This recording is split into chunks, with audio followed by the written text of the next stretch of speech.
they decide on another sport that doesn't need a team. And that's archery. Right. So, and this is a time in our history that people that manufactured sporting goods and toys didn't really care about, safety or anything. And the kit that I got was a murderous contraption. I had steel-tipped arrows. I had a 30-pound bow. I could have taken out, a small deer or a next-door neighbor if I could aim, which I could not. So anyway, but the kit was complete. It had one of those big targets, with the bullseye kind of stuffed with straw or whatever. So anyway, this day I'm out there shooting my arrows, and I run out of arrows.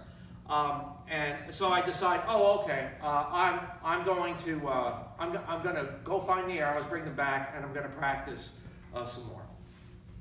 And I'll bring them all back. Well, first of all, I couldn't have brought them all back because 4 of them were on my neighbor's roof. Right.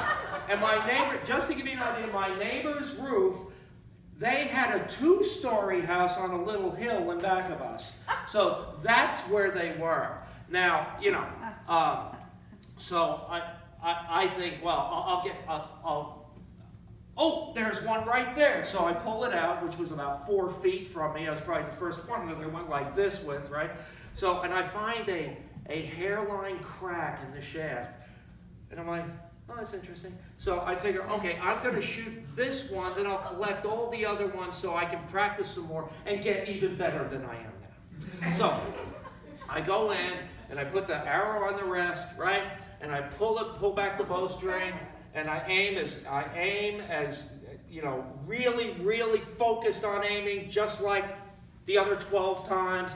And I let it go, and the stress cracks the arrow, and the back end of it, where the feathers are, goes flying over. It nails me right here in this index finger, and it burrows in under the skin. It goes over the knuckle. It comes out the other side and stops. And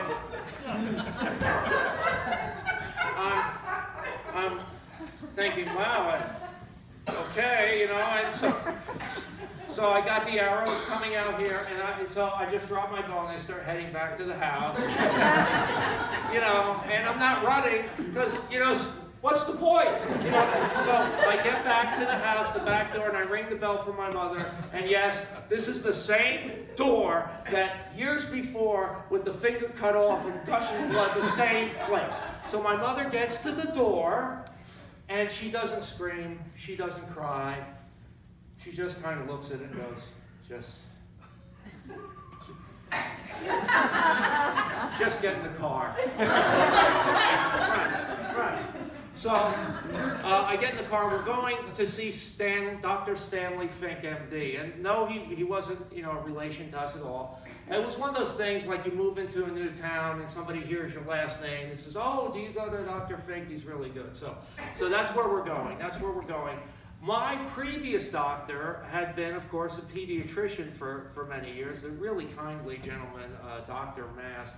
And he had been trying to convince my mother for a long time that I was too old for his practice. And what that really meant was he couldn't stand it anymore. He couldn't stand the catastrophes and the accidents and all the other things. All he wanted was his waiting room filled with screaming, feverish kids so, that he could relax. So, anyway, so we go over to Stanley Fink, and my mother is, she's sitting like this across from the doctor, like this, and he's looking at the hand, this hand with this kind of X-Men extension kind of thing going on here, and he starts going,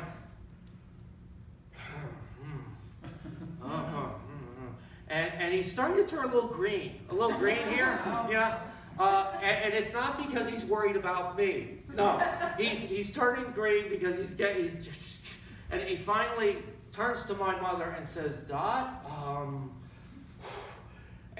And the reason for this, let me tell you, I'm not describing it well enough because this was really something to see. So anyway, he says to my mother, Dot, you know what, I really think that you should take Richard to the ER. And my mother's head snaps around and says, for Christ's sake, Stanley, it's a big splinter, pull it out. And that's what he does. He pulls it out. And he puts a little Band-Aid or something there on it. And then, then we're done there. We go back to the car. My mother fires up the car. She fires up a cigarette. And we're back to the house. Yeah.